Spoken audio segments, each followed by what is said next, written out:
फातिमा की रानी माँ, प्रभु यीशु की माँ, आसरा तू ही है माँ।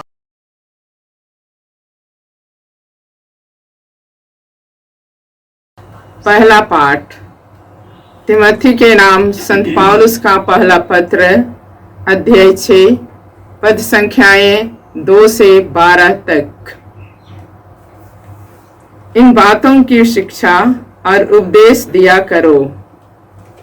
यदि कोई भिन्न शिक्षा देता है और हमारे प्रभु यीशु मसीह के हितकारी उपदेशों में और भक्ति सम्मत शिक्षा में विश्वास नहीं करता, तो मैं समझता हूँ कि घमंड ने उसे अंधा बना दिया है। वह कुछ भी नहीं समझता और उससे वाद विवाद तथा निरर्थक शास्त्रार्थ करने का रोग हो गया है। इस प्रकार के विवादों से ईर्ष्या, फूट, परनिंदा, दूसरों पर कुत्सित संदेह और निरंतर झगड़े उत्पन्न होते हैं। यह सब ऐसे लोगों के योग्य है जिनका मन विकृत और सत्य से वंचित हो गया है और जो यह समझते हैं कि भक्ति से लाभ मिलना चाहिए। भक्ति से तो बड़ा लाभ होता है, किंतु केवल उसी को जो अपनी धन संपत्ति से संतुष्ट रहता है। हम ना तो इस संसार में कुछ अपने साथ ले आए और न यहाँ से कुछ साथ ले जा सकते हैं। यदि हमारे पास भोजन वस्त्र है तो हमें इससे संतुष्ट रहना चाहिए। जो लोग धन बटोरना चाहते हैं वे प्रलोभन और फंदे में पड़ जाते हैं और ऐसी मूर्खतापूर्ण तथा हानिकार वासनाओं के शिकार बनते हैं जो मनुष्यों को पतन और विनाश के गर्त में ढकेल देती हैं। क्योंकि धन का लालच सभी बुराइयों की जड़ है।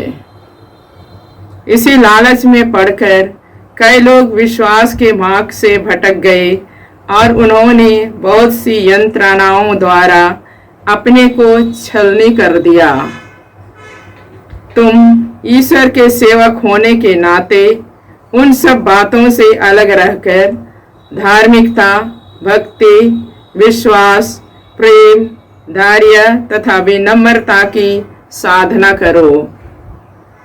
विश्वास के लिए निरंतर संघर्ष करते रहो और उस अनंत जीवन पर अधिकार प्राप्त करो जिसके लिए तुम बुलाए गए हो और जिसके विषय में तुमने बहुत से लोगों के सामने अपने विश्वास का उत्तम साक्ष्य दिया है। प्रभु की वाणी। ईश्वर को धन्यवाद। वचन अनुवाक्य। धन्य है वे जो अपने को दीनहीन समझते हैं, स्वर्ग राज्य उन्हीं का है। धन्य है वे जो अपने को दीनहीन समझते हैं, स्वर्ग राज्य उन्हीं का है। मैं संकट के समय चिंता क्यों करूं? मैं अपने शत्रुओं से क्यों डरूं? वे तो अपने धन पर भरोसा रखते और वैभव पर गौरव करते हैं। अनुवाक्य। धन्य है वे जो अपने को दीनहीन समझते हैं, स्वर्ग राज्य उन्हीं का है। धन्य है वे जो अपने को दीनहीन समझते हैं, स्वर्ग राज्य उन्हीं का है। किंतु कोई भी अपने को छुड़ा नहीं सकता अथवा अपने जीवन का दाम ईश्वर को चुका सकता है।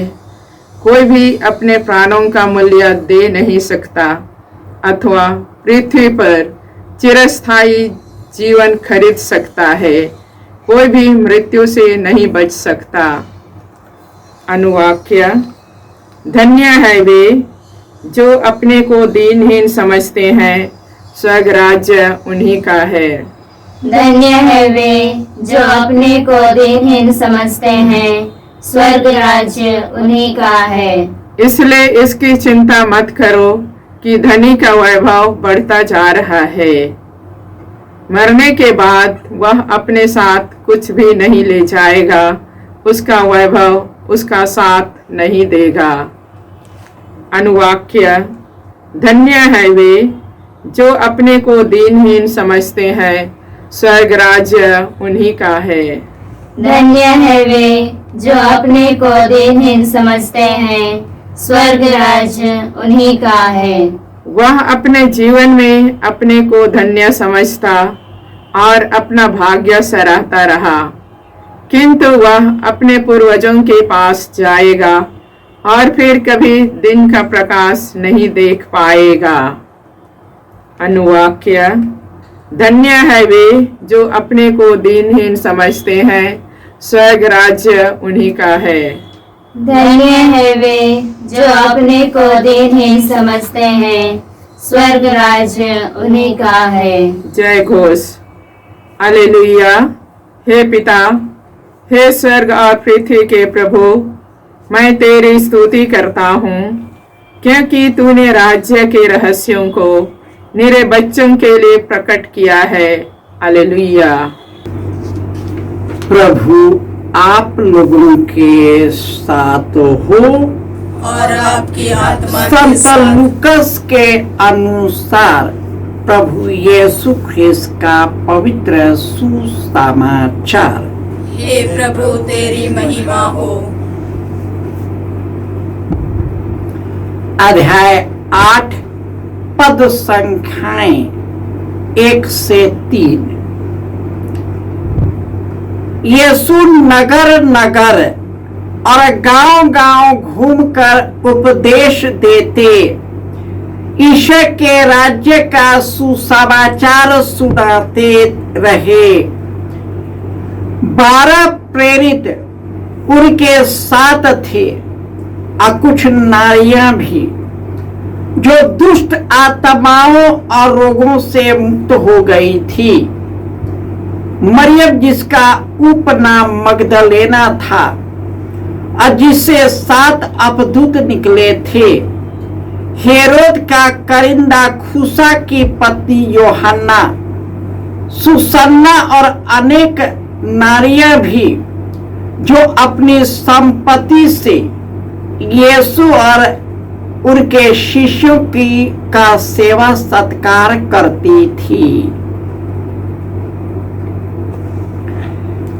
यह प्रभु का सुसमाचार है। हे क्रिस्त तेरी स्तुति हो। ख्रिस्त में प्यारे भाइयों और बहनों, धन्य है वे जो अपने को दीनहीन समझते हैं, स्वर्ग राज्य उन्हीं का है।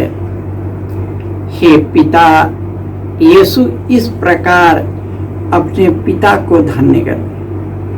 हे पिता, हे स्वर्ग और पृथ्वी के प्रभु, मैं तुझे स्तुति करता हूँ क्योंकि तूने राज्य के रहस्य को मेरे बच्चों पर प्रकट किया। यीशु नगर नगर और गांव गांव घूमकर उपदेश देते, ईश्वर के राज्य का सुसमाचार सुनाते और सब प्रकार के रोगों को मुक्त करते थे। 12 प्रेरित उनके साथ थे, कुछ नारियां भी थी जो दुष्ट आत्माओं के से मुक्त हो गई थी और इसमें कई महिलाएं हैं जो जिसका मन और दिल परिवर्तित हो गया और वह यीशु उनके शिष्यों की सेवा सत्कार के लिए अपने जीवन को अर्पित कर दिया। यही कारण है कि आज के पहले पाठ में संत पौलुस तिमोथी के नाम संत पौलुस के पत्र में कहता है, जो शिक्षा यीशु से भिन्न है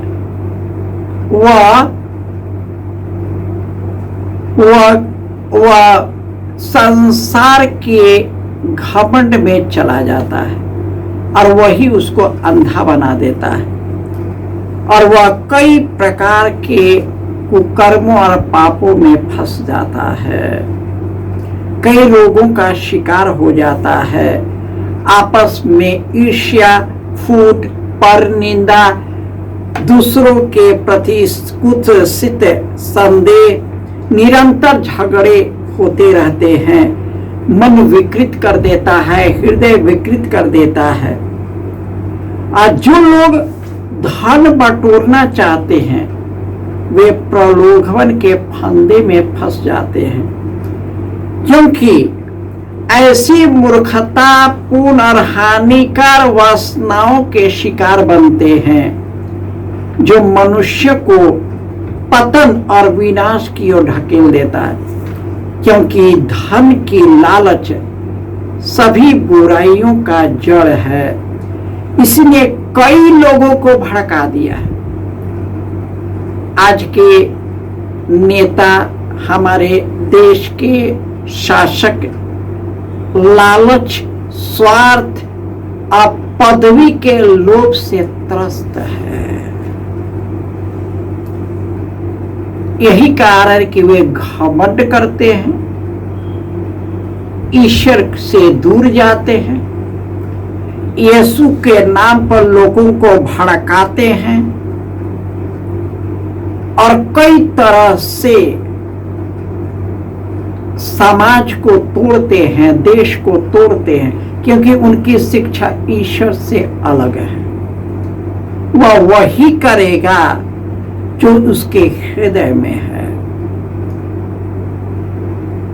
परंतु जो पश्चातापी हृदय से ईश्वर के पास लौट जाता है वह मरियम मगदलेना और उन नारियों के जैसे धर्मी बन जाता है, ईश्वर का पुत्र और पुत्रियां बन जाता है, पवित्र आत्मा से भर जाता है और वह परिपूर्ण जीवन प्राप्त कर लेता है।